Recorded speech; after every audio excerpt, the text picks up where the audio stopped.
Universidad Pueblo Presidente, con más de 40 años formando profesionales al servicio de las familias nicaragüenses. Somos la universidad más grande del país, con una educación gratuita y de calidad. Contamos con 5 áreas de conocimiento en el recinto universitario Rubén Darío y en nuestros centros universitarios regionales en Carazo, Chontales, Estelí y Matagalpa, formando profesionales que aporten al desarrollo de nuestro país. Estamos acreditados a nivel nacional e internacional con una oferta de 59 carreras de pregrado y grado. Desde el programa emblemático UNICAN y el proyecto educativo Rigoberto Sansón In Memoria, formamos protagonistas al servicio del campo y la ciudad. Impulsamos la investigación desde 9 centros e institutos de investigación. Promovemos el aprendizaje de idiomas mediante el Instituto Confucio, Centro Ruso, Academia de Idiomas Héroe Brian Wilson en Managua, Carazo, Chontales, Estelí y Matagalpa. Impulsamos el deporte y la cultura para la formación integral y el talento universitario como un derecho restituido por nuestro buen gobierno sandinista. UNAM Managua, formando profesionales para el pueblo. La Universidad Abierta en Línea de Nicaragua, impulsada por el Gobierno de Reconciliación y Unidad Nacional, ofrece una educación superior inclusiva, de calidad y con presencia en todo el país.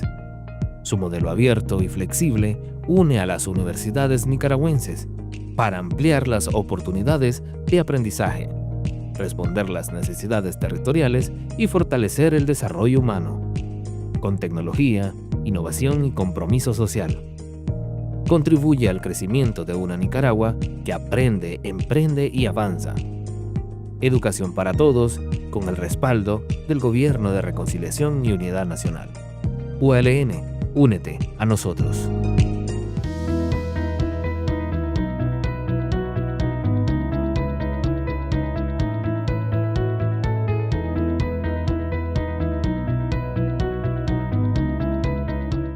Buenos días, hermanos y hermanas. Un saludo fraterno y revolucionario a cada uno de ustedes en ese espacio de ese territorio nicaragüense donde nos hemos unido el día de hoy, sábado 8 de agosto del 2026, para vivir un encuentro sincrónico más de nuestro diplomado Historia de la Revolución Popular Sandinista.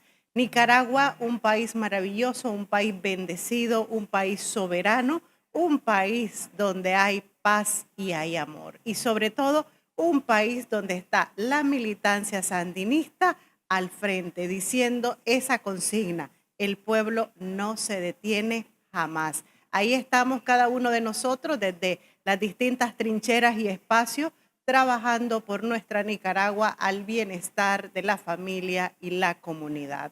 Compañeros y compañeras, les damos la bienvenida a este encuentro sincrónico el día de hoy.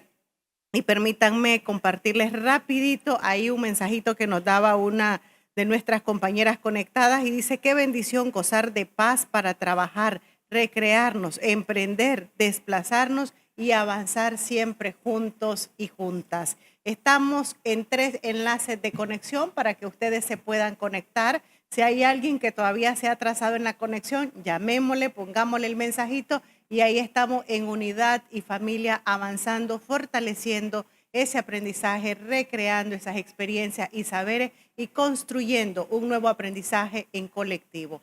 Desde la educación seguimos aportando a nuestra revolución. Bienvenidos.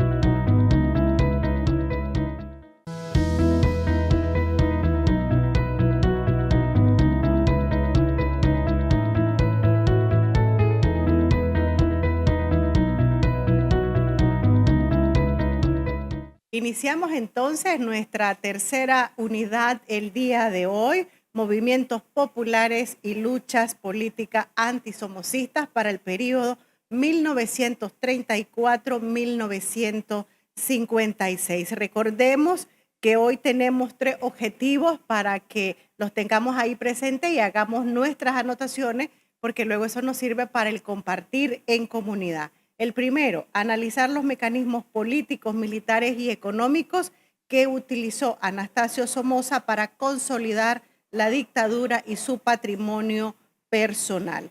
El 2, explicar las estrategias utilizadas por los movimientos antisomocistas de la época para derrocar la dictadura y los factores que influyeron en sus reiterados fracasos. Y por último, comprender la acción heroica que realizó Rigoberto López Pérez, con la cual dio inicio al principio del fin de la dictadura. Así que nos disponemos a estar en cuerpo, corazón, mente y alma con esa actitud comprometida con Nicaragua, comprometida con nuestra revolución, para escuchar al maestro Casanova el día de hoy. ¡Viva Sandino!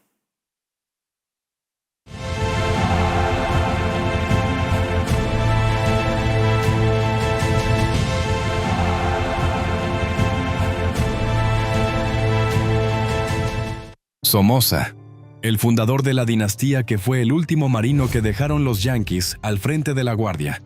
Anastasio Somoza, el que asesinó a Sandino por órdenes de los yanquis, después de darse el abrazo con Sandino, fallece a partir de un acto heroico de Rigoberto López Pérez, y entregó su vida, eliminando al matón, al criminal que tenían los yanquis reprimiendo al pueblo nicaragüense. Eso nos dice Rigoberto con su acción, con sus poemas, con sus palabras, con su ejemplo. Entonces él se preparó muy bien y le dice a la madre que entienda que él va a morir, está seguro que va a morir, está consciente que va a morir, pero que es un paso que hay que dar, por dignidad, por patriotismo, así lo escribe, está convencido. Al final se cuela en una fiesta que le daban a Somoza.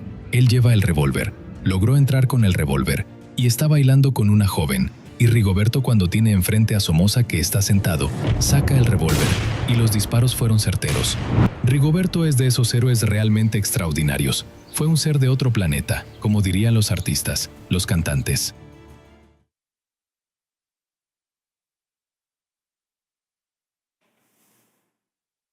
Muy buenos días a todos, compañeros y compañeras. Como bien lo decía en la introducción nuestra colega Johanna Torres, vamos a ver los movimientos populares, las luchas políticas contra el somocismo desde 1934 a 1956. Habría que partir de lo siguiente, de que el somocismo, tras el asesinato de Sandino, prácticamente preparó su proceso de consolidación y tenía todas las ventajas. Su principal representante, Anastasio Somoza García, el tirano, era el jefe de la Guardia Nacional, el aparato armado, que dejaron los marinos. Y tiene el apoyo de Estados Unidos, tiene el apoyo de la AGN. Y esto contrasta con la debilidad de esa casa. Recordemos que el asesinato de Sandino fue el 900 de febrero de 1934.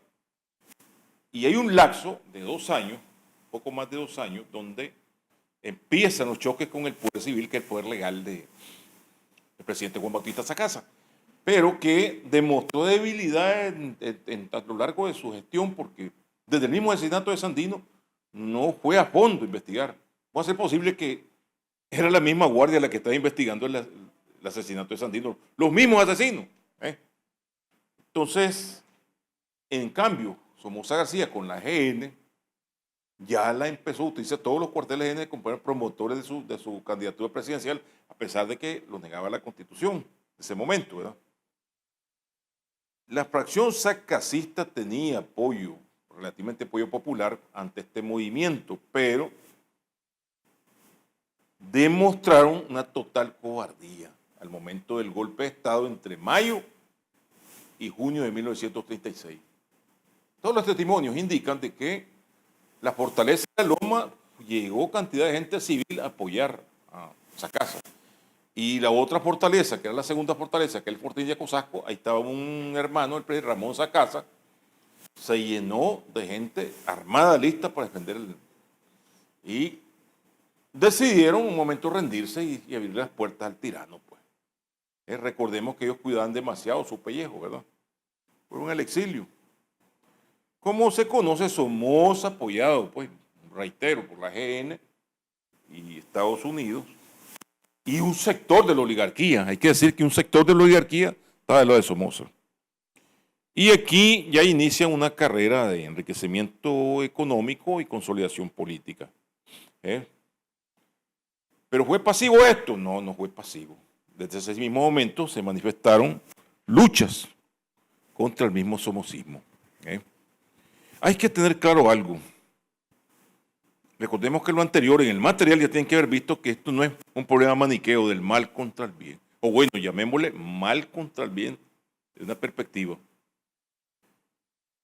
Sandino dijo que las clases populares, la clase obrera latinoamericana sufría una doble explotación, que es la del imperialismo yanqui a través de sus compañías y de las oligarquías típicas de cada uno de estos países. En este caso, el aparato de dominación política, económica y militar en Nicaragua lo asume una dictadura a partir de mayo, junio de 1936. Pero, ¿permaneció pasivo? No, no permaneció pasivo ese movimiento de resistencia. Un eje de resistencia del mismo 21 de febrero está el Ejército Defensor de la Soberanía Nacional, sus sobrevivientes. Un material que hicimos hace varios años, iniciamos la persecución que fue feroz desde el 3 de febrero. Por eso es que algunos mandos a Sandino le decían que no viniera a Managua. Y eso continuó. Continuó a lo largo de la existencia después de la dictadura, pero en esa estaba más pronunciado. Pero hay un hecho que tal vez Somoza no esperaba, que dentro del mismo aparato armado de la GN represiva organizada por Estados Unidos, surgieron rebeliones. Algunos participantes referían de que sentían como un cargo de conciencia por haber participado en el asesinato de Sandino y, bueno, que sentían el maltrato, la discriminación de los mandos de los marinos. Este lo resumimos así, dos rebeliones. Una en 1934, creo que por ahí, por junio, cabezada por un GN, teniente GN, origen salvadoreño, de Pedro Castillo, que fue, pues, el somocismo logra a través de una denuncia, el aparato el mismo logra desarticularlo. Pues. Luego la otra trae en 1935, que es encabezada por un oficial de apellido Cuadra, Abelardo Cuadra, creo que. Le llamaron también Revolución de los Sargentos, esto fue en abril de 1935, porque ahí participan ya las clases y soldados rasos que están siendo afectados económicamente. Hay demandas, pues, salariales por parte de estos rasos contra los altos mandos del somocismo. Y hay un resentimiento, que son académicos los que llevaron el peso de la guerra contra Sandino, y prácticamente los civiles que habían sido impuestos por los gringos ocupaban los rangos altos. Esta rebelión también fue develada. Hay una gran habilidad del somocismo. Logra engañar al principal participante, creo que es Pedro Cuadra, y en última termina siendo prisionero y condenado a muerte. Este condena a muerte se le conmuta después por prisión, casa por cárcel, y logra escapar.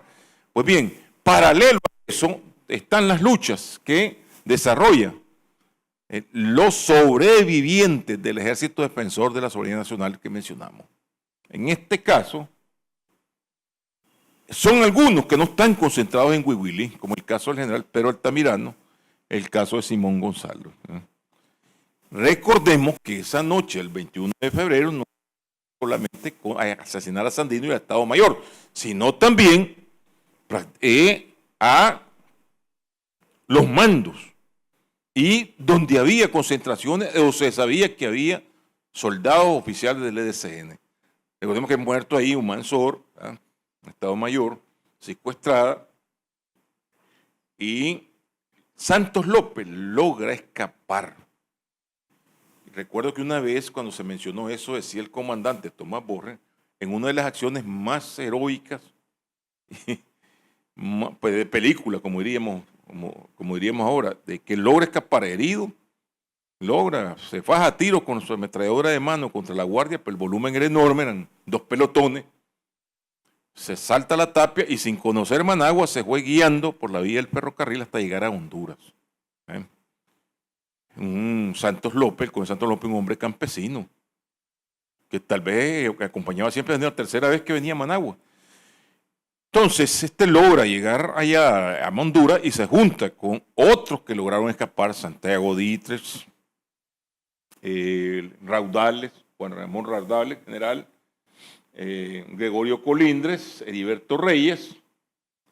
Estos logran obtener el apoyo de un conservador antiimperialista que se ha opuesto a la intervención de 1912 y se ha manifestado apoyando a Sandino en su lucha contra la intervención, de Gregorio Tijerino.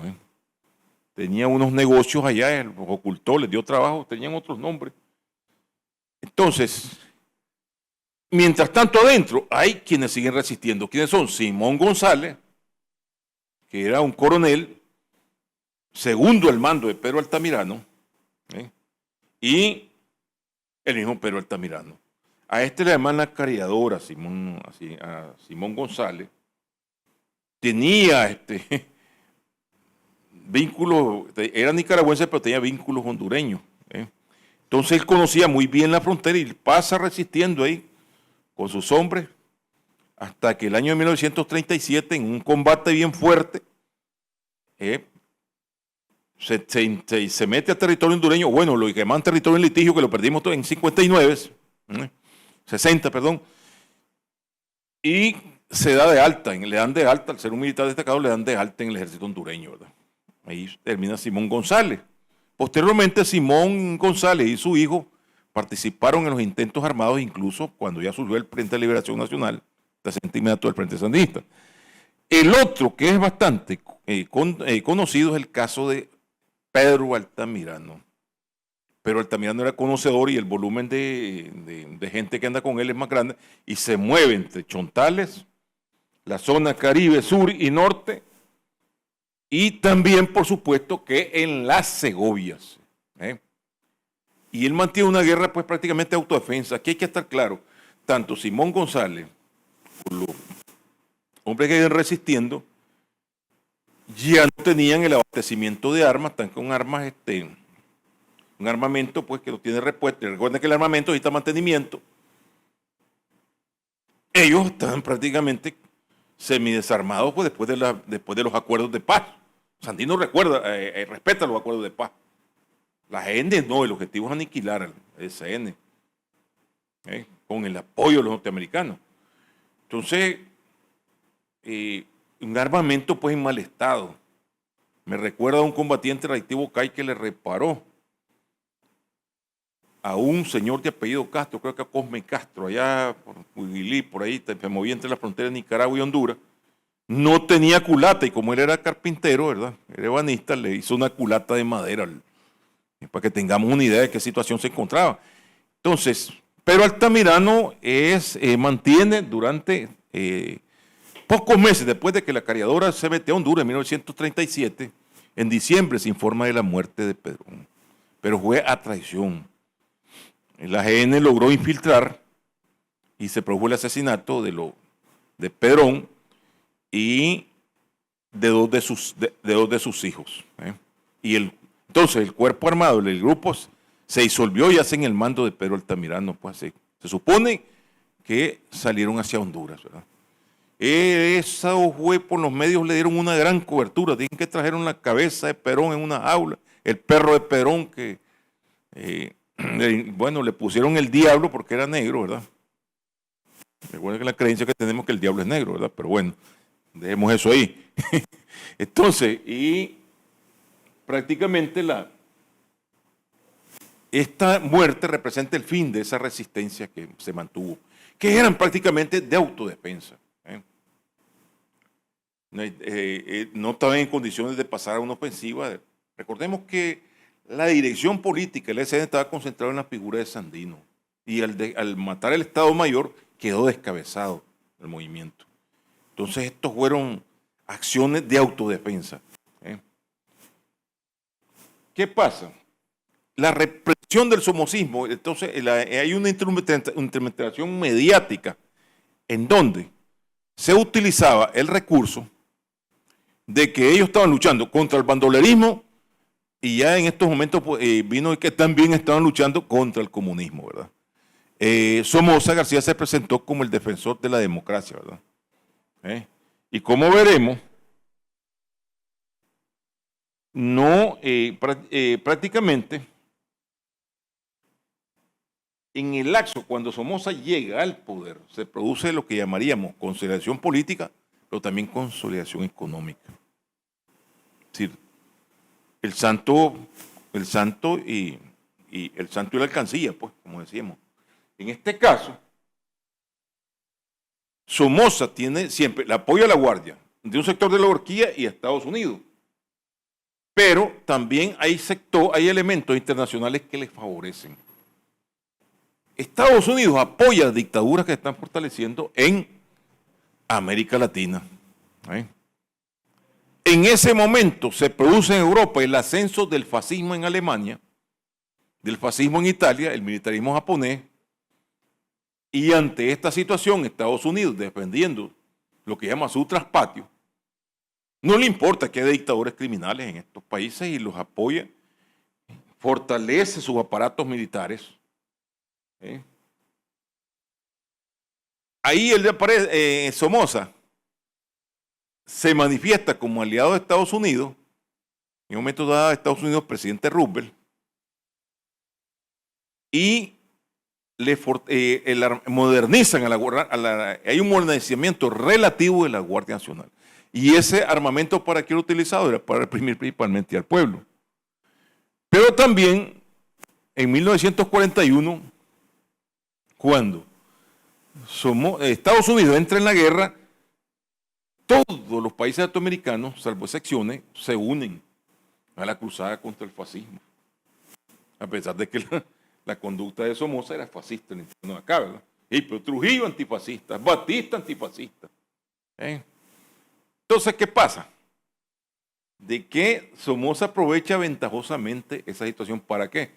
Para confiscar a los propietarios de origen alemán, que su mayoría, algunos de origen italiano y algunos de origen japonés, muy poco, principalmente alemanes, y que eran dueños de grandes fincas cafetaleras. Entonces son confiscadas, subastadas por el Estado, pero siempre la subasta la ganaba Somoza. Un testaferro de él, le decían Realito, que era apellido, familia de él por el apellido de García, por el lado materno, él siempre ganaba el golpe de martillo, y esa propiedad, luego él mismo se la da el juego, como que parecía como que se la vendía a Somoza. Entonces, de esta manera, se acumuló el capital que ya Somoza venía haciendo, porque con los espacios de control que tenía sobre el Estado, realizó concesiones a compañías extranjeras, obteniendo jugosas ganancias. ¿Cómo se llama eso? La coima, pues. Importaciones ilícitas, evadiendo prácticamente al fisco. De repente se volvió ganadero, el que abastecía Nicaragua para tener mercado en Sudamérica, en el Perú. Bueno, ahí salía Somoza ya convertido en ganadero, y además a los ganaderos les cobraba la coima, a los tradicionales. Lo otro es el apropiamiento de propiedades estatales, pero eso no bastaba. También, como decimos, le cayó a las propiedades de medianos y pequeños propietarios campesinos. ¿Cómo lo hacía? Bueno, hubo casos de grandes propietarios. Cuando se utilizó el cuartel, recordemos que el centro de poder está en la Loma de Tizcapa. Atrás había un propietario. Entonces decía que no podía ser la propiedad de un propietario privado. Entonces empezó una presión, para manera de anécdota, una presión en la cual, bueno, te doy tanto hoy, mañana te doy la mitad, y el hombre tuvo que verse obligado a malvenderle. Esa era la famosa hacienda El Retiro. Que por ahí algunos acólitos del poder, esa propiedad siempre fue del general Somoza. No. Y por eso es muy importante, como la recomendación que viene en los objetivos, cómo se origina ese capital de los Somoza. Porque tal parecían estos propietarios. ¿Quién eran los Somoza? Bueno, ¿por qué no lo querían aceptar los de Bailes a casa como como el novio, como esposo de Salvador de baile esa casa, porque era un pobretón con relación a ellos. Era un propietario pueblerino de una finca, bueno, que estaba bien montada, que era en San Marcos, y 4 fincas rústicas. O sea, de terrateniente pueblerino. Pero ya en el poder se convierte en el gran propietario. Y toda esa riqueza se construyó a partir del uso sistemático del poder político, el poder militar en beneficio personal, convirtiendo el patrimonio familiar en la base material que sostuvo a la dictadura somocista. En 10 años era la familia más rica de Nicaragua. Pues bien, vayamos nuevamente a darle continuidad. ¿Hubo movimiento de oposición? Sí lo hubo. En 1944, hay que aclarar algo, que Somoza 36 ponía un título, en títere, que no era reconocido, pero bueno, él reforma la Constitución en el 37 y se elige como presidente para 10 años, ¿sí? Para 1947. Es decir, en la medida que consolida su poder económico, va también consolidando su poder político. Aquí hizo alianza, un pacto con una de las fracciones del Partido Conservador y una reforma constitucional y se lanza a ser presidente de la República de forma directa. Y con la jefatura de la Guardia. Es completo. Dado el mandado. Entonces, en 1944 hay una ola de protestas en El Salvador y en Guatemala, donde gobiernan en Guatemala Rafael Huico como dictador. En El Salvador, tras la masacre de 1932 de miles de campesinos, habla de 40.000 campesinos asesinados e indígenas, una protesta, una revolución armada que fue encabezada por el Partido Comunista del Salvador, en ese momento Farabundo Martí, que anduvo con Sandino, se eligió como dictador Maximiliano Martínez. Pero en 1944 las protestas lo botan del poder. Lo mismo sucedió con Rafael Huico. Esto reanima a los estudiantes y en julio empiezan las protestas. Se inician en Managua y van a los demás departamentos. Somoza siente que se le trastoca el piso, tanta protesta y todo esto, pero usa su habilidad. Hay que tomar en cuenta que si bien son los estudiantes los que iniciaron ese movimiento, el partido que está en condiciones en ese momento de dirigirse, dirigir la oposición, es el Partido Conservador. ¿Sí? Él instrumenta esa marcha. Somoza se da cuenta también de que el creciente movimiento obrero, que como veremos, se dio como resultado del surgimiento de las nuevas industrias, a ver más adelante. Entonces, él recurre a dividir las fuerzas. El movimiento obrero desde los años 30 demandaba seguro social, demandaba código del trabajo. A veces parecemos que son dádivas. No, son reivindicaciones arrancadas por la fuerza del movimiento popular. Pues bien, Somoza logra aprovechar incluso los prejuicios anticomunistas de la oposición que no invitan a la clase obrera organizada a participar o le invitan para que vaya encabezándolo porque si hay una masacre que mate a los comunistas. Porque también hay que ver el otro lado. Ellos no querían que la embajada norteamericana los viera a la par de los comunistas. Fue un partido naciente, pero sí venía con cierta fuerza en el movimiento obrero. Entonces, las consignas dicen que iban contra el movimiento obrero y contra Somoza. Bueno, por ahí había unos criterios, me decían veteranos de aquel tiempo, que decían que los conservadores eran más atrasados, que no ofrecían el código del trabajo si participan en la lucha, sino que decían que Somoza le estaba haciendo demasiadas concesiones a los comunistas. Entonces, bien, esas marchas se limitaban a exigir la salida de Somoza sin presentar una propuesta política y querían dejar intacta la Guardia Nacional, pero además que la Guardia Nacional hiciera lo que hizo en El Salvador y lo que hizo en Guatemala. El ejército de El Salvador y el de Guatemala fueron prácticamente, le dijeron a los dictadores, bueno, Martínez, no te vas. Y en Guatemala lo mismo con Huico. Entonces ellos querían que la Guardia jugara ese papel, pero dejar intacto el aparato represivo, solamente un cambio de nombre. Entonces, bueno, Somoza logra neutralizarlo, pero al no sumarse de forma directa el movimiento obrero, entonces recrudece la represión. Vienen aumentando las marchas en otras ciudades y la viene disolviendo, pues, y va al exilio otra vez otro poco de gente, ¿verdad? Entonces, sin embargo, aquí hay que destacar algo. Si bien el Partido Conservador monopoliza la dirección de estas fuerzas, ya emergen nuevos movimientos que le arrancan la hegemonía, ¿verdad? Entonces, decíamos que desde había con el crecimiento de las industrias como la azucarera, la láctea, la minera y otras, las textiles, las industrias sustitutivas, por el hecho de que los barcos alemanes, los barcos del Atlántico está cerrado, el Caribe, y entonces se desarrollan las industrias sustitutivas, primeramente las textiles y el tabaco, el calzado. Entonces, hay concentraciones obreras, gente. Es un movimiento asalariado. Esto yo recuerdo que creaba una porque si era artesano. No.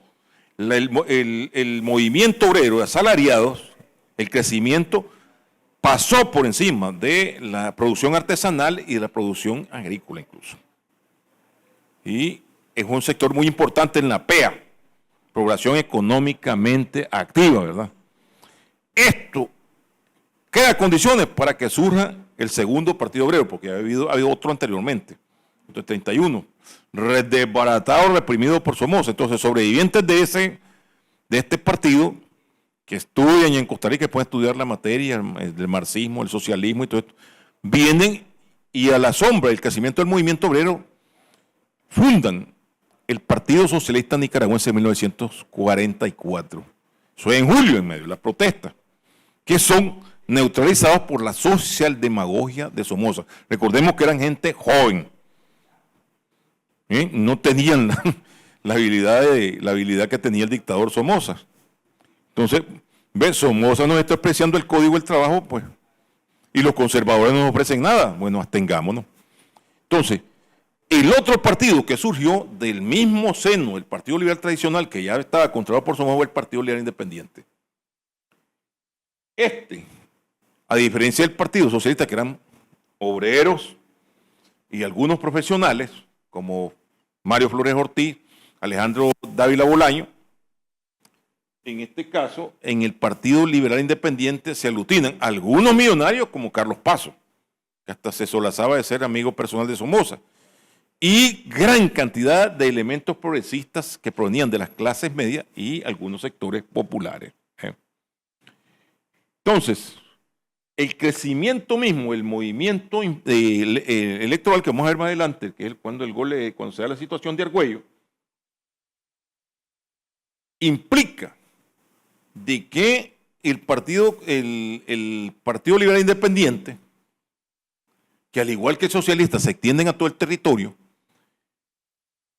que en el proceso electoral de 1946, porque ya Somoza va a terminar, Somoza ante esa presión que tuvo en el 44 y ante la presión internacional, la presión que hay, él decide no lanzarse como candidato de nuevo y lanza al viejo veterano liberal, Leonardo Argüello, ¿verdad? La oposición lanza a Enoc Aguado. Enoc Aguado no es del Partido Conservador, es del PLI, del Partido Liberal Independiente. En ese momento un partido relativamente progresista con relación al somocismo. Entonces, meten a Enoc Aguado en la casilla del Partido Conservador, porque estos partidos que estamos hablando no eran legales. Entonces, ¿qué pasa? De que un acto de mucha seguridad de Somoza implica que las filas de la oposición y las filas del partido de gobierno sean independientes. Y las filas de oposición a veces, según me referían algunos señores, hay investigaciones que hemos hecho en el periodo, eran hasta 3 veces más largas que las del gobierno. Sin embargo, el Tribunal Supremo Electoral, ¿por quién está controlado? Está controlado por Somoza. Y le dan el triunfo al candidato que él lleva, Leonardo Argüello. Pero aquí hubo una sorpresa. Argüello resulta no ser el sujeto incondicional que creyó Somoza. Entonces asume el 1 de mayo con gran pompa, delegaciones de todos los países. A los pocos días empieza a destituir a mandos incondicionales de Somoza, entre ellos su propio hijo, que tenía el rango de mayor. La GN se divide, entonces va a Somoza a protestarle. Entonces la GN, que es el aparato armado, se divide. Por un lado están los constitucionalistas que apoyan a Argüello y están los somocistas. Entonces, Argüello le llega a reclamarle fuertemente, según la relación de esa época, muy rápidamente, llega a reclamarle a Argüello y Argüello le dice: usted no tiene que venirme a poner, yo soy el presidente de la República, usted se ocupa el país en 3 días. Entonces dicen que Somoza le dice a, bueno, Leonardo, haceme un favor, acuérdate que tengo un poco de propiedades, yo necesito un mes, le dice, para dejar todo eso arreglado, le dice, y me voy del país con mi hijo, le dice, no hay problema, le dice. Por eso es que en 1974, el 27 de diciembre, cuando el comando se tomó la casa de Chema Castillo, no podía confiar en Somoza. Tenían una habilidad para engañar, engañó a Abelardo Cuadra, engañó a Argüello. Argüello no hizo caso de algunos mandos militares, no, le dice, esto no es así, le dice. Si va por ese camino va a perder. Denos la orden y lo detenemos. Y lo sacamos nosotros. En un momento que tenían alguna ventaja. Pero ¿qué va? Somoza aprovecha todo este tiempo, del 1 de mayo, dedica prácticamente todo ese resto, los 10 días de entre el conflicto, y empieza a trabajar para neutralizar a los constitucionalistas, con distintos tipos de maniobra, y logra apropiarse pues del mando. Y a la vez hace pacto con Emiliano Chamorro, siempre los conservadores, y con el señor Carlos Pazo, que era uno de los dirigentes nacionales del PRI, para que declaren en la convocatoria del Congreso Legislativo a Argüello como incapacitado para gobernar, que está loco, que está muy anciano, que no sabe lo que hace. Y fue apoyado por esos opositores. Entonces, paralelo a eso, vienen los mandos militares somocistas, tomaron los cuarteles y Argüello se fue a la embajada mexicana, no quisieron darle durante mucho tiempo la salida, el salvoconducto, porque él se llevó la banda presidencial y se la llevó a México. Pues bien, bueno, vamos a tomar en cuenta, bueno, rebeliones GN, movimientos de la autodefensa por el ejército sobreviviente del Ejército Defensor de la Soberanía. Y luego está este movimiento de 1944. Pues bien, en estos mismos años 40 se dan lo que se llaman las acciones armadas. No hay espacio político, vamos a las acciones armadas. ¿Qué relación tiene el exilio? Bueno, después del asesinato de Sandino, la persecución que siguió después del golpe de Estado contra Sacasa y la persecución contra todo opositor hizo que el exilio se viniera nutriendo. Aquí se integran elementos del conservatismo, ex sobrevivientes del BDCN, ¿verdad? Y hay opositores relevantes como Rosendo Argüello, y estos prácticamente están en México, Honduras, Costa Rica, ¿verdad? Y empiezan a organizarse. En el mismo 1944, un grupo de conservadores desde Costa Rica, encabezados por el coronel Simón Santos y general Alfredo Noguera, ya era una persona mayor, peleaba en la guerra del 26 civil, aglutinan a un grupo de decenas de opositores para invadir desde Costa Rica a Nicaragua. Había muchos desacuerdos entre ellos por las tácticas militares del general Noguera con los nuevos. Ahí participan Simón Santos y algunos jóvenes como Chester Lacayo, jóvenes opositores. Pero la Guardia penetra el territorio costarricense. Bueno, ¿cuántos fueron las protestas? De 44 fueron en julio. En septiembre está el movimiento. En septiembre la Guardia penetra territorio costarricense con el permiso del presidente de Costa Rica, Teodoro Picado, siempre los ticos, ¿verdad? Y ahí combaten en el campamento ahí se mencionaba pues que fueron valientes tanto Simón Santos como el general Noguera, pelearon hasta el final, pues, con una gran desventaja. Y el grupo, los sobrevivientes, se disolvieron, pero además Costa Rica capturó el ejército costarricense ese entonces, auxilió a las tropas de Somoza. Entonces, en este caso, ese es diríamos el primer movimiento armado que es realizado por opositores, que a su vez son dirigidos por el Partido Conservador o elementos del Partido Conservador. Pero decíamos que se había venido fortaleciendo el exilio. Entonces, el exilio se fortalece con la gran cantidad de gente que se va de Nicaragua después de la protesta del 44. Entonces, en el 47 se fortalece más cuando van muchos más exilados del Partido Liberal Independiente, del Partido Conservador y además los militares constitucionalistas. Hay una masa muy importante. Van a Costa Rica, van a Guatemala.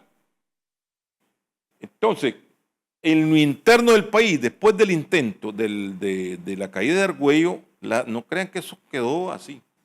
Se multiplicaron las protestas. Cantidad. Funcionarios de Somoza eran atacados en sus casas por opositores. Entonces, allá a esas alturas ya hay una gama, pues, está el movimiento obrero, está el Partido Conservador, está el PLI, y están los militares, y está la SN, que está afuera. Entonces, en lo interno hay un vasto movimiento en donde hay pega de carteles, lanzamiento de volantes, lanzamiento no solamente de bombas aguaneras, sino propaganda contra Somoza violenta. Esto implica que los conservadores tratan de capitalizar este movimiento, y ahí está nuevamente Emiliano Chamorro, ¿verdad? Que recuerden que votó porque a favor de sacar a Argüello en lugar de apoyar a Argüello. Una puñalada. ¿Y en qué estaba basado? En que creyó Somoza, lo convenció. Bueno, yo prefiero que tomen el poder ustedes los conservadores y no darle a este viejo malagradecido el poder. Y ahí contaba Dan Selva, un hombre que fue presente en esos hechos, que le dijo: es un tremendo canalla, un tremendo tonto. ¿Usted cree que el general va a dar un golpe de Estado a Argüello a favor del Partido Conservador? O es una de las dos cosas, le dijo. Y yo diría las dos cosas, ¿verdad? Pero bien el oportunismo que había político. Pero donde ve Somoza no les da el poder, entonces va a encabezar un movimiento. Y encarga al general Alejandro Cárdenas, hijo del expresidente de Cárdenas, conservador, que se haga cargo de la dirección del movimiento. Pero aquí se involucra todo ese grupo que va el 47, es heterogéneo, de igual que el del año siguiente. Entonces ahí se involucran ecoficiales de la GN, como Víctor Manuel Fonseca, Guillermo Cuadra, Julio Tapia, que venían de origen conservador. Pero además involucran a algunos militares en activo. Entonces participan guardias, militares, GN que están en activos, pero además civiles, pero además sobrevivientes del EDCN. Entonces ahí estaban, ahí mencionaron los nombres: Julio Aguilar, José León Montes, Manuel Antonio Valle y el coronel Asunción Pulido. Entonces, estos van a tomarse la mina La India, ¿verdad? Se toman la mina La India, viene el coronel Pulido, actúa con su grupo, que son campesinos, son mineros, y prácticamente aniquilan el comando, le toman las armas. Miren qué curiosa esta historia. Los civiles conservadores que andan apoyando el movimiento se asustan, no de la reacción de la guardia, sino que se asustan, dicen, la brutalidad de Pulido. Porque cuando caen primero los guardias, él dice que hay que ejecutarlo. Y ellos insistían que había que respetarles la vida, que no podía. Entonces le dijo Pulido: caiga usted en manos de ellos y va a ver lo que va a pasarles. Pues se fugaron junto con los... En un momento en que en unas horas de la noche se fugaron los civiles conservadores, se fugaron con los guardias que estaban prisioneros. Para que tengamos una idea de cómo es de esa historia que tenemos nosotros tan rica. El grupo que está encabezando Nemesio Benavides, Hermógenes Pineda y otros sobrevivientes del EDCN también fue exitosa. Asaltaron Muelle de los Bueyes mataron al comandante de la Guardia en Muelle de los Bueyes y luego a una patrulla que salió en su persecución la emboscaron y hicieron, además de entre las bajas que le hicieron, cayó el teniente Carlos Huilo, que era un elemento represivo, reconocido. Y luego, por razones pues que vamos a mencionar, ¿qué pasa con los demás? Alejandro Cárdenas logra coordinar. Los civiles conservadores no trasladan a Guillermo Duarte a unirse en el empalme con Julio Alonso Leclerc, que está con un grupo de GN que aparte en rebelión. Se involucran, nos relataba Domingo Sánchez, que se involucran elementos del partido, del joven Partido Socialista, pues entonces, que con revólveres se apostaron en el parque de Matagal, porque sí iba a haber un pronunciamiento del comando. El general Alejandro Cárdenas no logra conectar y se refugia en Tipitapa, se esconde. Entonces, ¿qué hacen los que están ahí en el parque esperando la rebelión? Que llegue la demás gente, los demás civiles, que van a llegar armados, no llegan, entonces tienen que retirarse. Entonces, prácticamente la GN desata una vasta represión, capturando en todo el país a los dirigentes opositores. Y en el caso de las zonas de operaciones de la mina La India y Matagalpa, fueron asesinados gran cantidad de campesinos, principalmente sectores populares. Sobre todo esto de la India, hubo una represión, todo el campesino que estaba alrededor, que tenía afiliación conservadora, era muerto. Hay muchos cadáveres que fueron arrojados a la cuesta del Coyol. Si nosotros hacemos un balance, vemos que el sector popular es el que demostró más energía y más combatividad, pues, sobreviviente del ESN. Pues bien, hay otro movimiento que viene hacia el año de 1948. Este fue en septiembre de 1947, ¿verdad? En el caso de, mientras tanto en el exilio está pasando esto. Todo ese sector te viene aglutinando y resulta tener la solidaridad y el involucramiento de personajes políticos muy importantes. En el caso de Guatemala, el presidente Arévalo, Juan José Arévalo. En el caso de, aparece un personaje, Pepe Figueres. En Costa Rica no había dictadura, ¿verdad? Por el contrario, Pepe Figueres representa a la oligarquía que quiere derrotar al gobierno reformista de Rafael Calderón Guardia, que realizó reformas sociales. Fue uno de los primeros países en América Latina en establecer la seguridad social en un país, pues, en este caso en Costa Rica. Y Pepe Figueres representa a la oligarquía que quiere quitarlo del poder, buscar cómo darle vuelta a esa reforma. Y aparece también Juan Bosch, que era un dirigente opositor dominicano, y un millonario llamado Juan José Rodríguez, también dominicano. Entonces, y gente de otras partes de Venezuela, de Perú, y forman la llamada Legión del Caribe, que era, como que dice, todos esos exilados luchar contra las dictaduras por forma unida. Y ahí vino una invasión a Luperón, en la cual murieron 2 nicaragüenses, en caso de Dominicana.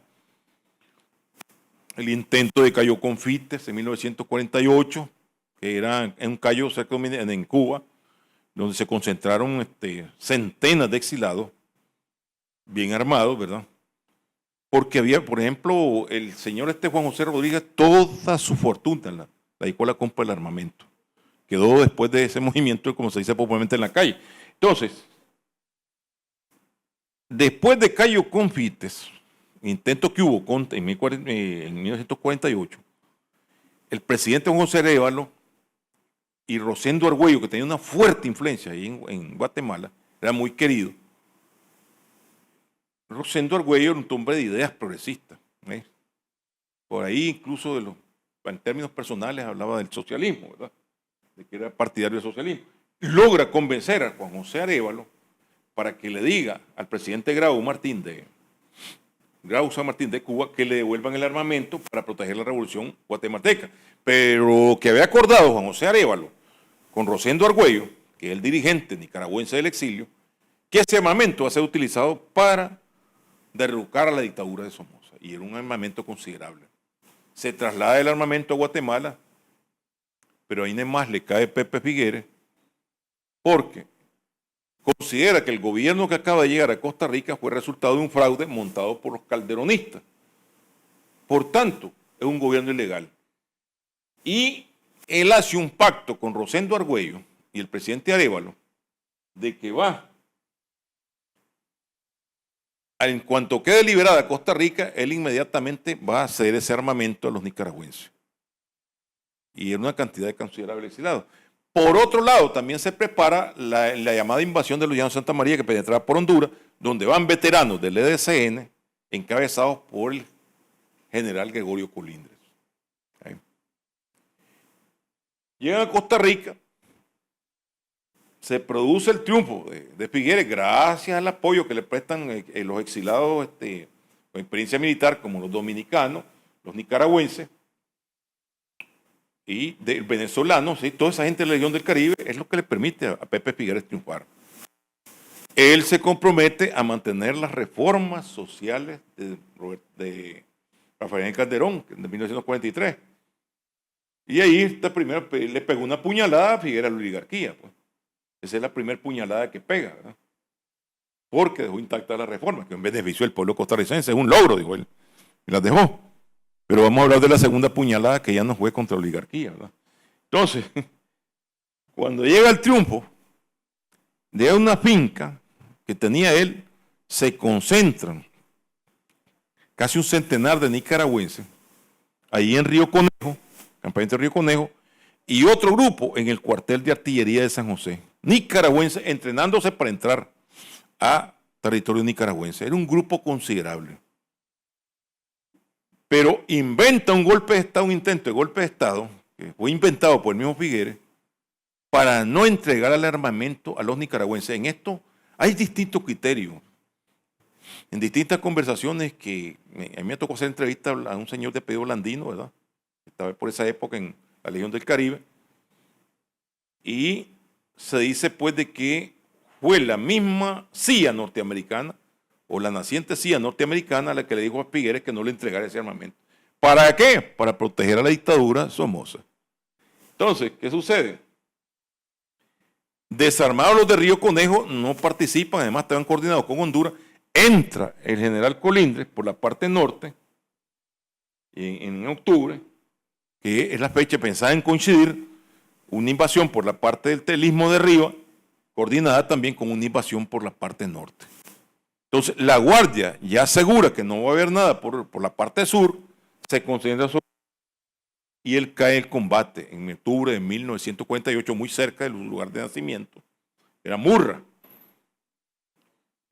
Las patrullas EN encabezadas por el asesino de Peterson, padre también de otros EN, también asesino, y desataron una vasta represión contra la población ahí. Entonces, combatiente y no combatiente. Entonces, de esta manera, diríamos que está el movimiento del 48, del movimiento del 47, combinado con los movimientos armados en septiembre de 1944 y los movimientos políticos que hubo. Estuvo paladeado todos esos años, digamos 44, 47. Movimientos políticos, movimientos armados. Pues bien, vamos a dirigirnos a otra conspiración que tuvo un poquito más de densidad y más conocida. Ahí hay suficiente, en el documento, suficiente amplitud para que amplíen su conocimiento sobre ello. ¿Cómo se origina esta conspiración de abril de 1954? Se dice que es el primer momento donde hay una alianza como más directa entre políticos y militares. Políticos tradicionales como Emiliano Chamorro. Políticos conservadores de nueva generación que están agrupados en la Unión Nacional Popular, UNAP. Y había jóvenes del PLI, jóvenes conservadores y algunos jóvenes independientes. Ahí nos mencionaba Carlos Fonseca que en ese año él llegó, pero la vio bien perfumada, pues de que jóvenes conservadores y no participó. Pero hay algunos elementos populares y los otros son militares. Como el caso, los militares más representativo Adolfo Báez Bone, que era partidario de Arben. Y su hermano había tenido militancia marxista en el Luis Felipe, poco conocido, Luis Felipe Báez Bone, porque lo opaca el hermano, que es militar, había tenido militancia en el Partido Vanguardia Popular y también el naciente Partido Guatemalteco del Trabajo. Es decir, que el tipo tenía afiliación marxista. Puede ser que hayan habido otros, pero lo importante es que dentro de este grupo heterogéneo vuelve a pasar algo parecido a lo de 1948, 47. El grupo logra conseguir que Figueres, Carlos Prío Socarrás, presidente de Cuba, y Juan Bosch, político dominicano, le ayudan. Figueres agarra una parte del armamento, lo entregan, pero además está basado en que también Juan Bosch y el otro compran armamento y logran introducirlo a Nicaragua. Hay una hazaña que se menciona a un señor Juan Pablo Leal. Ahí, según las versiones, Baebone esboza el llamado plan de las 3S. ¿Cuál es el plan? Acabar con los 3 Somoza. Porque dice, si acabamos con el viejo, le sucede a uno de los hijos. Y tal como sucedió, como veremos más adelante, ¿verdad? Pero bien, Emiliano promete poner 300 hombres. ¿Bien? Ellos logran, entre Boni articulando las redes de militares en activo y militares retirados, y los jóvenes en una pista suman casi 100, 98. Faltaban 2 para los 100. Más los 300 que nos va a ir Emiliano, asaltamos, dicen primero, la Loma de Tizcapa, en combinación con algunos militares de adentro. Pero Emiliano no llega. Decían que cuando grita en Chontales, Emiliano se llena el llano. Dicen que solo consiguió 12 ancianos. No me crean a mí, ¿verdad? Sino las versiones que hay al respecto, ¿verdad? La cosa está de que pronto casi todo, y el comentario, unos oficiales sin ejército. Pero bien, si el plan de ajusticiar a Somoza ya tenía ciertas dudas en los conservadores. Pero además, la propaganda, la histeria que se ha creado contra la revolución guatemalteca, histeria ante un gobierno comunista que está dirigido por Rusia, el caso de Armen, y al expresar abiertamente gente como Baebone, que simpatiza con la revolución guatemalteca, decían, bueno, estos tipos son comunistas y hay vacilaciones. Pero cuando dicen que hay que ajusticiar a Somoza y se estudia exactamente a qué hora va a Montelimar, aludiendo cuestiones religiosas, pues que están de acuerdo con pelear, pero no con el tiranicidio, se retiran, ¿verdad? Pero fue más allá. Entonces, ya al fin logran quedarse 40 hombres que se ubican en kilómetro 19 de la carretera León. Carretera Vieja León, a esperar exactamente la hora en que pasaba Somoza. Se logra establecer. Pero suceden 2 cosas que afectan a este movimiento.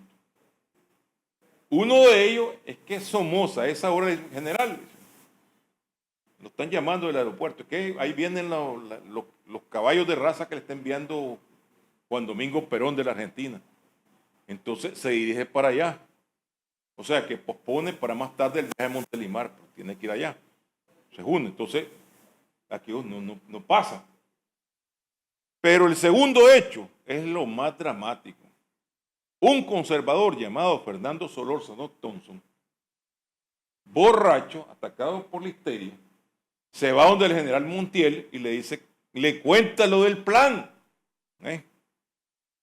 Yo recuerdo todos aquellos mecanismos que utilizaban en la prensa para defender a este señor. Pues.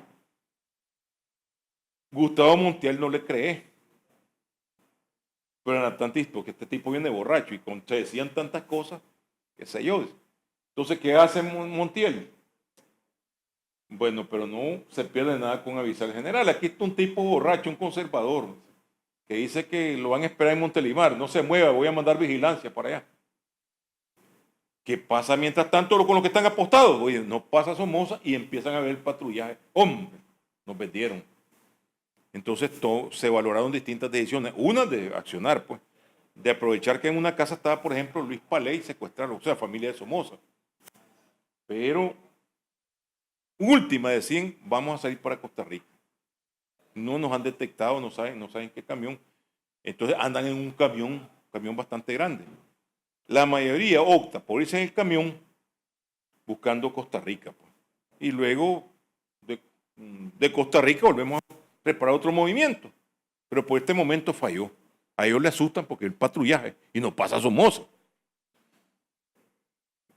ellos se montan en el camión, pero en el crucero, el mismo nerviosismo que llevan, cuando le hace alto un policía, en lugar de darle los 10 pesos, como dice, buscar o platicar, pues vamos para adelante, le disparan. Entonces se produce un tiroteo ahí en el crucero, mueren 2 GN del tránsito y un niño. Entonces, por supuesto que esto dispara. Es verdad, entonces. Entonces, se desata una brutal cacería, o sea, se movilizan los comandos, se dirigen hacia Carazo, que es donde está donde va el camión, ponen fotografías de los participantes ofreciendo miles de córdobas. Estos llegan a una hacienda de un señor que era opositor, Silvio Chamorro Rapacholi, si no me equivoco. No sé si es al revés el apellido, me olvidé en este momento. Una hacienda que se llama La Chío. Entonces, en Londonada, que está tupida, ahí se establecen.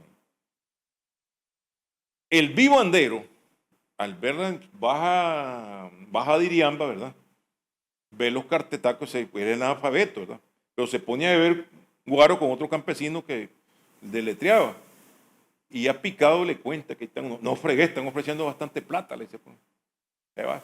Esto me lo refería cuando estuvimos investigando hace años eso.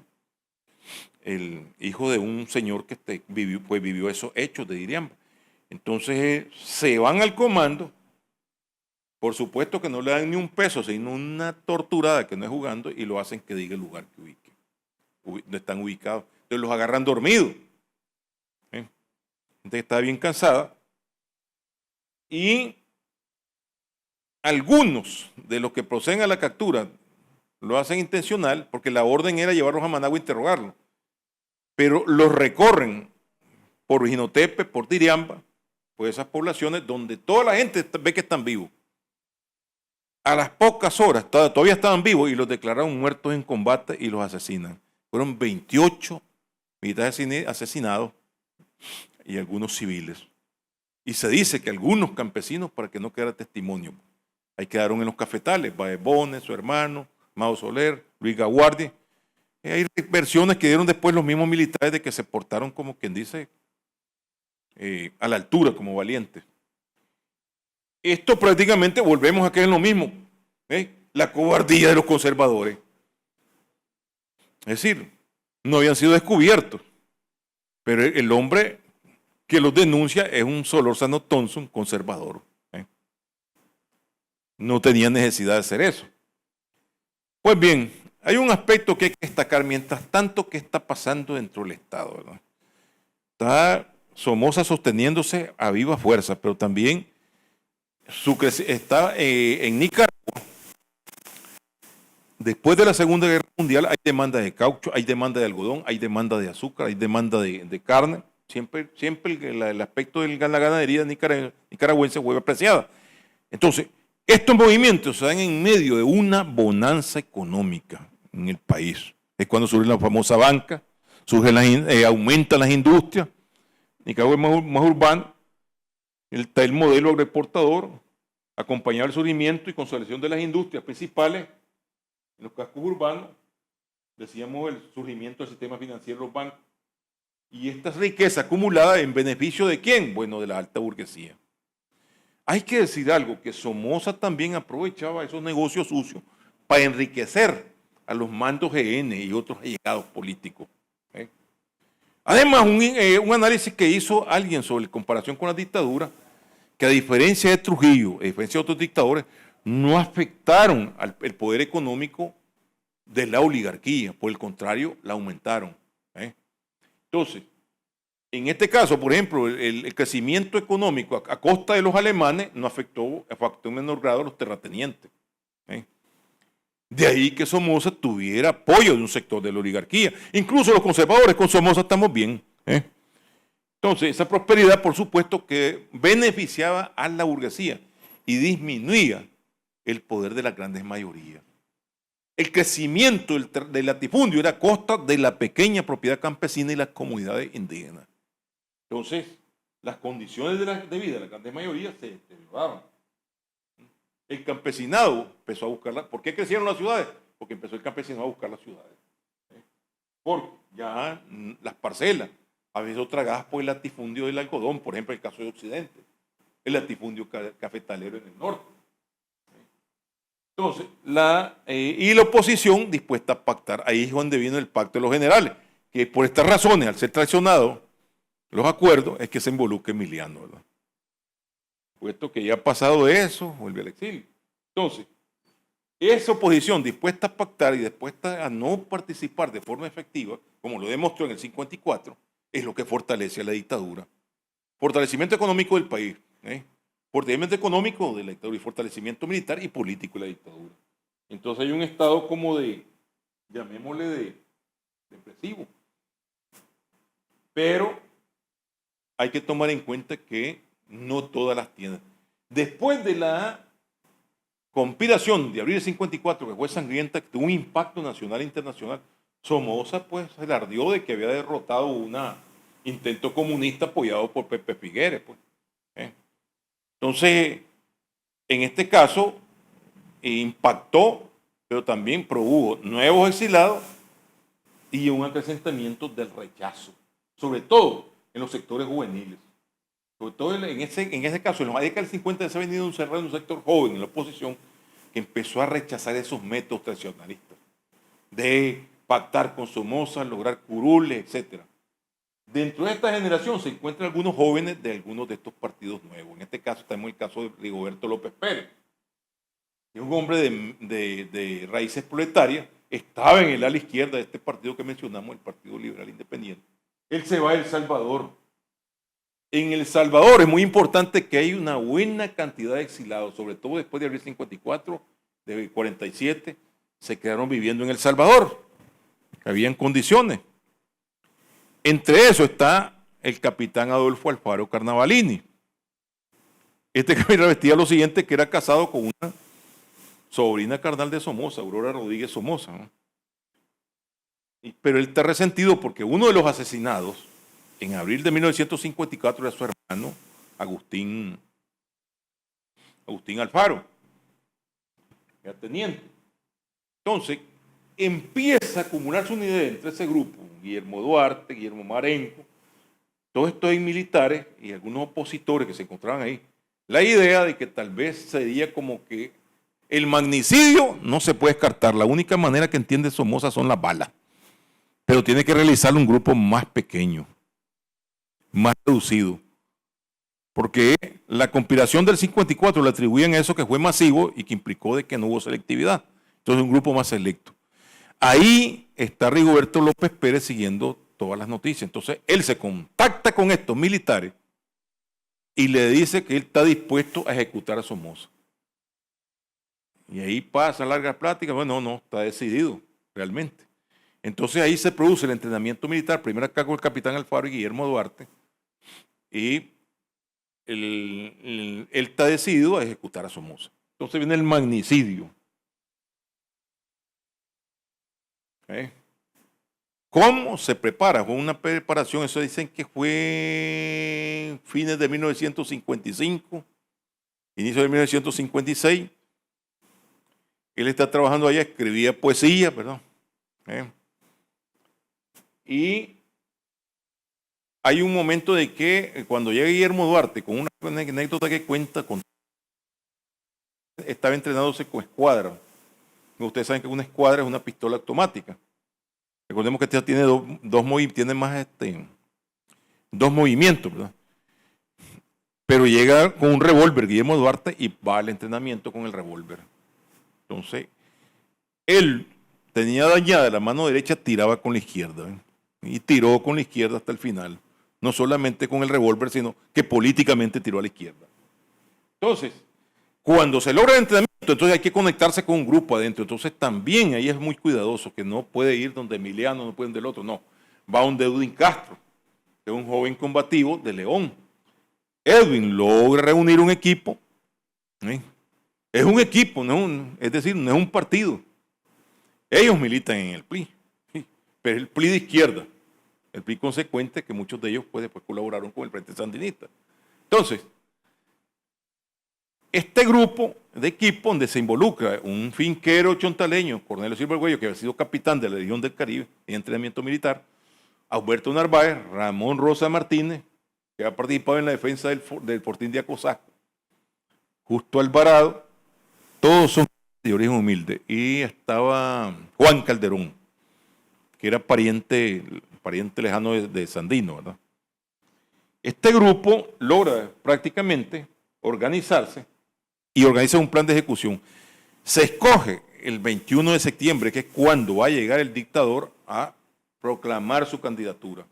Y una fiesta de honor, donde va a bailar ahí con la novia de la Casa del Obrero. Rigoberto estudia muy bien el plan. Me tocó investigar por ahí en 1986 y me entrevisté con alguna gente que se relacionó con Rigoberto. Y se llega a concretar que a las 12 de la noche se van a apagar las luces, en el medio de la fiesta se apagan las luces y además el apagado de las luces, ahí es donde va a disparar. Es decir, se van a tomar la subestación eléctrica de Soctiaba. A las 12 la apagaban y a las 12 tenía que estar cerca de Somoza García, Rigoberto. Ahí hay unas cosas que todavía no se mencionan. ¿Saben que se puso camisa blanca con el objetivo de que él disparaba con la camisa blanca, inmediatamente él reventaba y quedaba con una camisa oscura, en la misma oscuridad? Era muy difícil. Era un plan demasiado atrevido, pero Rigoberto estaba dispuesto a todo. Y como lo dijo en su carta, iniciar el principio del fin de la dictadura. No voy a acabar con la dictadura, pero voy a demostrar que la dictadura es vulnerable. Le entran las balas. Entonces, como Somoza dice que se va a ir antes de las 12, a las 11:30, que es cuando está más cerca de él y donde está a tiro, entonces él inicia los disparos, ¿verdad? Él, por supuesto, que estaba la luz encendida, uno de los escoltas le pegó el primer culatazo y luego le siguieron disparando. Entonces, Cornelio Argüello no tiene tiempo, Alberto Narváez, perdón, no tiene tiempo de mandar las luces, que se adelantó. Entonces, aquellos que están en la subestación eléctrica de Soctiaba se retiran. Y ahí comienza prácticamente la represión de la dictadura. Todo el que se encontraba fuera liberal, fuera opositor, que encontraba en la Casa del Obrero, detenidos, se cerraron totalmente. Y al día siguiente lo sacaron y lo pusieron en el parque. Luego, por supuesto, que continuó una cacería de opositores. Incluso la familia de Rigoberto. El tipo que lo reconoció lo acusaron de que él facilitó, digamos, un periodista llamado de apellido Rafael Corrales. Ahí la represión no perdonó a nadie. A nadie. Fue violento. Entonces la familia de Rigoberto. Luego siguen el perseguido, pues principalmente es Edwin Castro. Después logran capturar a otro. Bueno, ahí se habla como de centenas de prisioneros en todo el país, ¿verdad? Inmediatamente. Los cuarteles se llenan de opositores. Y por lo regular se busca eso a los que participaron directamente pues, en la acción. En este caso está Rigoberto.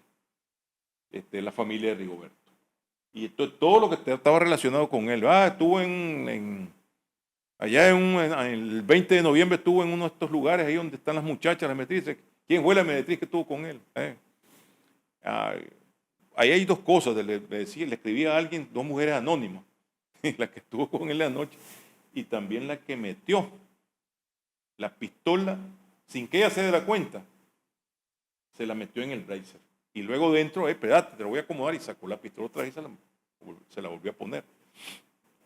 El revólver bien pequeño, cansaba en un bolsillo, gato escondido, porque no registraron, pero se creía que iban a registrar y iba a estar Somoza. Dicen que el mismo Somoza, en exceso de confianza, no registren a la gente de Milón. Así la famosa salida de Somoza. Entonces, por supuesto, Rigoberto tumbado en el suelo, Somoza falleció 8 días después en el Hospital Gorgas de Ciudad de Panamá. Tratan de salvar la vida, pero le había tocado partes vitales, los revólveres. No iban las balas envenenadas, como se dijo, no. Hubo un intento. Pero Rigoberto no le gustó porque dijo que no pegaban bien. Esas balas, sí hicieron un intento. Las hizo Juan Calderón Rueda, que era mecánico, pero se dieron cuenta que no. Entonces, una bala que le tocó la media y la espinal. Dicen que, bueno, de tantos balazos que le pegan a alguien, solo uno es mortal. En ese caso, ya Somoza no se pudo recuperar. Mientras tanto, ¿qué está haciendo la familia? Está presentando una imagen que el hombre se está recuperando para mientras están elaborando los planes para darle continuidad al aparato dictatorial. Uno, que Tachito asuma la dirección de la Guardia y quite a toda esa gente que estaba alrededor de Achovieja. Entonces, ¿qué hacen? Los involucran.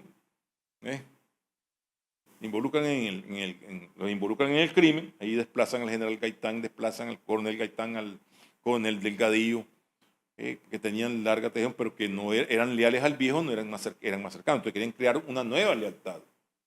Entonces, por supuesto de que la dictadura continuó, ¿verdad? Aquí tenemos una versión en la línea del tiempo, ¿verdad? Es de Sandino. Que pues, sería bueno que le den una ojeada frente a qué está pasando en el continente. Pero ¿qué pasa en el caso de Nicaragua? Luis Somoza hereda el poder porque con el pacto de los generales había acordado con Chamorro de que podía el hijo sucederle al padre. Y el hijo era el primer diputado, entonces le sucedía al padre. Y se desata una vasta represión, de la cual hablaremos en la siguiente unidad, pero a la vez se produce casi a lo inmediato, el mismo 57, 58, emergen nuevamente los movimientos sociales. Aquí en la línea del tiempo vemos todo esto. ¿Qué está pasando en Argentina? ¿Qué está pasando en Guatemala? ¿Qué pasa en el caso qué está pasando en el mundo con la guerra mundial? ¿Qué está pasando después de 1945 con la ONU? Mientras tanto, ¿qué es lo que está pasando en Nicaragua? Esto es importante que establezcan esta relación temporal del mundo y Nicaragua. El mundo y Nicaragua. Y con ello llegamos a fin esta unidad y la esperamos en la siguiente. Y aquí la dejo nuevamente con la colega Johanna Torres. Muchas gracias.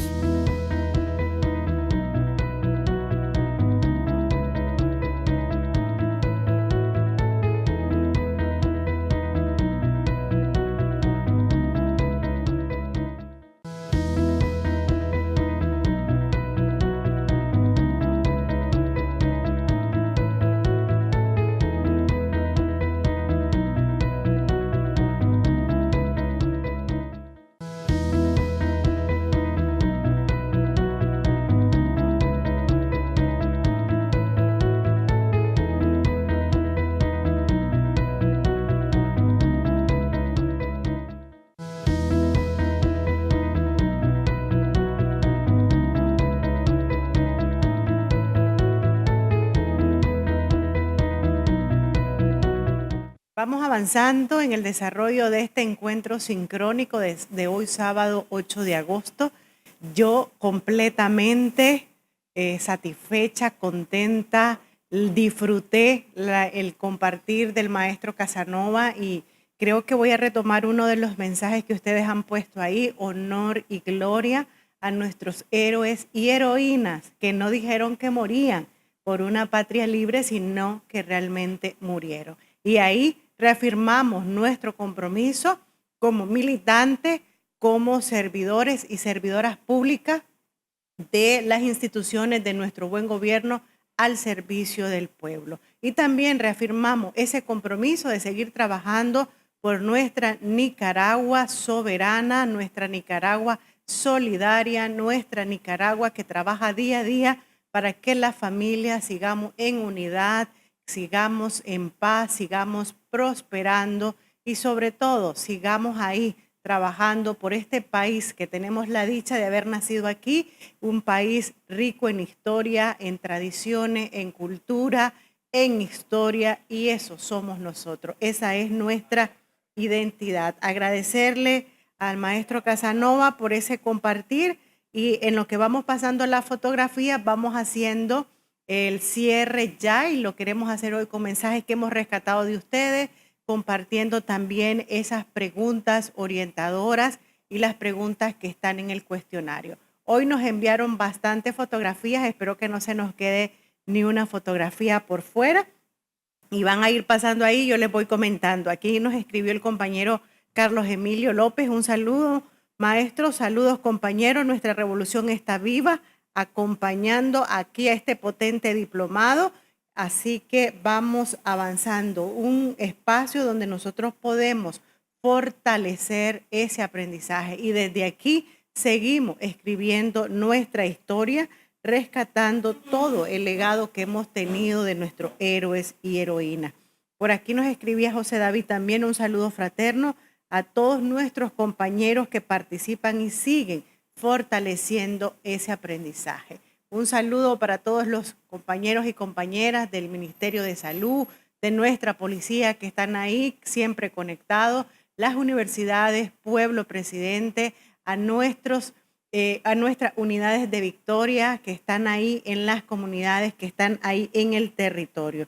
Viva Nicaragua bendita, cristiana, socialista, solidaria y siempre libre. Viva FSLN, nos decía por aquí Bismar Antonio. Así que miren qué bonita esa historia, solo lo podemos hacer nosotros desde estos espacios de educación popular, espacios de construcción colectiva, que es gracias a nuestra revolución. Estamos en el diplomado Historia de la Revolución Popular Sandinista. No es cualquier historia, es nuestra historia, es nuestra revolución. Hoy desarrollamos el encuentro número 3, Movimientos Populares y Luchas Políticas Antisomocistas. Y ahí tuvimos la oportunidad de compartir sobre esa gesta heroica de Rigoberto López Pérez, quien decidió dar su vida para que iniciara el fin de la dictadura y que nosotros pudiéramos seguir avanzando en esta lucha hasta lograr hoy esa paz, esa tranquilidad que tenemos. Gracias a esa paz y esa tranquilidad que es resultado de nuestra revolución, hoy en Nicaragua a nivel de todo el territorio podemos participar en más de 90,000 actividades que se van haciendo, espacios donde podemos compartir con nuestras familias, podemos seguir aprendiendo desde esa construcción colectiva. Por eso decimos, seguimos fortaleciendo la paz y la soberanía en nuestro país y lo hacemos desde la educación. La educación como esa herramienta, esa vía para poder salir de la pobreza y seguir avanzando en ese desarrollo humano y pleno. Tenemos en los documentos que ustedes tienen a mano, hay un cuestionario con 5 preguntas abiertas donde ustedes tienen la oportunidad de escribir ahí los resultados de esa reflexión, de ese compartir de experiencias y saberes, rescatando su historia, la historia de su familia, la historia de nuestro país. La primera pregunta dice, identifique cuáles fueron las acciones que realizaron los altos mandos frente a las agresiones ejecutadas por la Guardia Nacional. Señale qué métodos utilizó Anastasio Somoza para consolidar su patrimonio familiar y qué factores permitieron el surgimiento de los primeros movimientos antisomocistas. La tercera, explique qué factores geopolíticos y militares incidieron en el avance de las luchas antisomocistas. Y la última, argumente cuál es el legado que nos dejó Rigoberto con su acción heroica y qué relevancia tuvo el ejemplo en las luchas antisomocistas. Ahí están las 5 preguntas que ustedes deben de responder de manera individual, tomando en consideración la lectura del documento, sus anotaciones de la conferencia del maestro Casanova y las anotaciones que también hacen de ese compartir ahí, en ese espacio, en esa comunidad.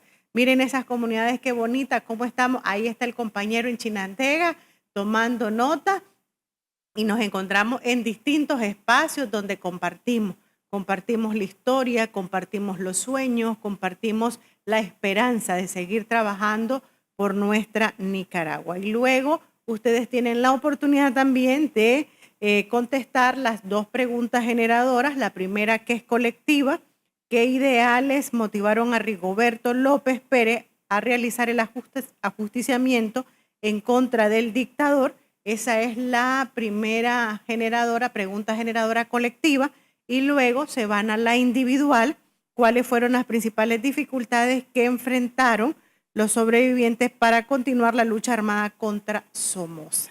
Entonces ahí con esas preguntas generadoras ustedes logran consolidar ese aprendizaje. Ahí está mi fan de Matagalpa. Un saludo también para los compañeros y compañeras militantes sandinistas de Matagalpa. El día de ayer tuvimos la oportunidad de estar por ahí, así que un abrazo fraterno para cada uno de ustedes. De igual manera, en el documento también tienen ustedes la estrategia o dinámica pedagógica que en esta ocasión se titula 3 verdades y una mentira. Entonces ahí les da los materiales que pueden utilizar y el procedimiento de cómo aplicar esa dinámica pedagógica. ¿Dónde la vamos a ocupar? En ese espacio de compartir, ahí donde estamos en comunidad. La utilizamos también, esa dinámica pedagógica, en las réplicas que usamos. Ya el maestro Casanova les mostraba que también en el documento de lectura está esa línea de tiempo, está esa infografía que ustedes pueden utilizar para hacer ese análisis en colectivo. Ahí tenemos todo el contenido de este encuentro sincrónico, de esta unidad número 3, y vamos avanzando poquito a poco en el desarrollo de este diplomado. Ahí tenemos esas fotografías que ustedes nos han compartido. Recordemos que somos un país bendecido, un país donde hay amor, donde hay paz, donde hay sueño, donde hay esperanza. Y desde ahí decimos, hay un saludo a los compañeros de Matagalpa.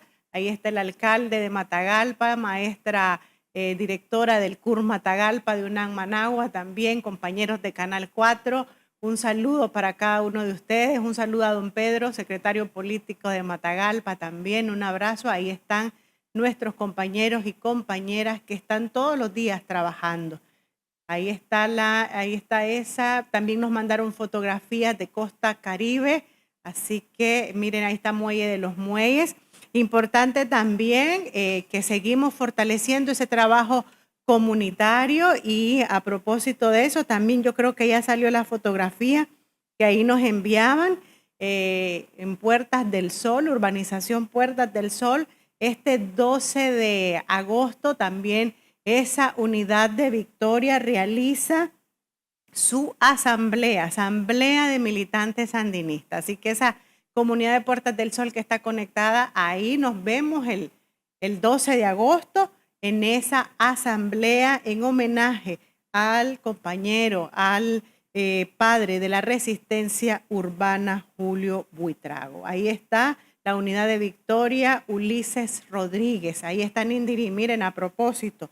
Ahí, entonces vamos avanzando en ese trabajo comunitario, fortaleciendo y resguardando esa paz, esa seguridad y cuidando nuestra revolución. Y seguimos haciendo revolución. En este caso, estamos desde aquí, desde la Secretaría Técnica para Atención a las Universidades, UNAM Managua, Pueblo Presidente y Universidad Abierta en Línea, unidos para poder compartir con ustedes, para seguir avanzando en esa formación y actualización permanente. Nos llegaron, ahí está Nandasmo de Masaya, Ciudad Sandino. La policía de Ciudad Sandino no nos ha enviado su fotografía, le hemos extrañado. San Juan de Oriente, ahí está. La Concepción también se hizo presente. Somos un pueblo que no se vende ni se rinde. Somos un pueblo que tiene una consigna. ¿Y cuál es la consigna? No nos detenemos jamás. Seguimos avanzando, seguimos luchando por un país mejor, por un país libre, un país soberano. Y a partir de ahí, entonces nosotros vamos respaldando todo ese trabajo que hacemos desde el Frente Sandinista de Liberación Nacional, con el liderazgo de nuestro comandante Daniel, la compañera Rosario, y el liderazgo de cada uno de nosotros en esos espacios donde estamos. Estamos llamados a trabajar por esa unidad, a seguir trabajando para desarrollarnos en todos los ámbitos. Ahí está el municipio de Rama, también nos mandaron bastantes fotografías.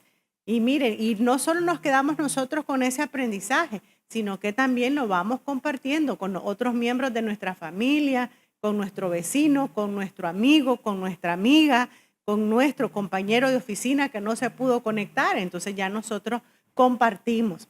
Y no importa, lo hacemos con la computadora, lo hacemos con el teléfono, lo hacemos con la tablet, lo hacemos ahí, unidos, todos juntos, siempre avanzando. Y ahí el maestro Casanova también desde muy tempranito, listo para compartir con cada uno de nosotros. Ahí está Matagalpa, siempre un saludo para el alcalde y cada uno de los compañeros y compañeras, servidores y servidoras públicas de las instituciones de nuestro buen gobierno. Bastantes fotografías y ahí han aparecido también las tacitas, los termos, significa que hubo ese cafecito que nos llena el alma. ¿Y por qué no también pensar que hubo un nacatamal? Con seguridad ahí hubo un nacatamal, una lechagra, ahí está don José Aquiles, un saludo. Tenía rato de no ver ahí a don Aquiles, así que un abrazo para cada uno de ustedes. Miren qué bonita esa fotografía, ahí siempre en unidad, siempre con esa sonrisa, siempre pensando que tenemos un sol que nos ilumina y que no declina, y que ese sol también nos da la oportunidad de volver. Ahí está, miren lo que les decía, la Asamblea de Militantes Sandinistas de la Unidad de Victoria Ulises Rodríguez para el 12 de agosto. Ahí estamos, compañeros, entonces seguimos avanzando, seguimos trabajando. Recordemos que tenemos más de 90,000 actividades para participar, tenemos todo un trabajo territorial. También estamos de cara a la Consulta Nacional de Educación para evaluar y rescatar los avances que hemos tenido con la Estrategia Nacional de Educación, Bendiciones y Victoria en el periodo 2024-2026 y nos vamos preparando para construir desde la colectividad con la participación de todos los y las nicaragüenses la Estrategia de Educación, Bendiciones y Victoria para el periodo 2027-2030. También estamos en el compartir y en las consultas de las reformas constitucionales, donde nosotros respaldamos a nuestro país, respaldamos a nuestro Frente Sandinista y también respaldamos y trabajamos para seguir conservando esa paz y esas victorias educativas. Desde ahí seguimos entonces consolidando propiamente lo que nosotros hemos dicho, somos un pueblo presidente, somos revolución, somos Frente Sandinista, somos Daniel. Seguimos avanzando, compañeros, compañeras, recordarles a los compañeros y compañeras del programa Formación de Líderes y Lideresas en el Territorio, maestría y licenciatura en Gestión y Políticas Públicas. Nos encontramos a las 10 de la mañana. Un saludo fraterno, descansen, aprovechen, recuperen energía y siempre más allá.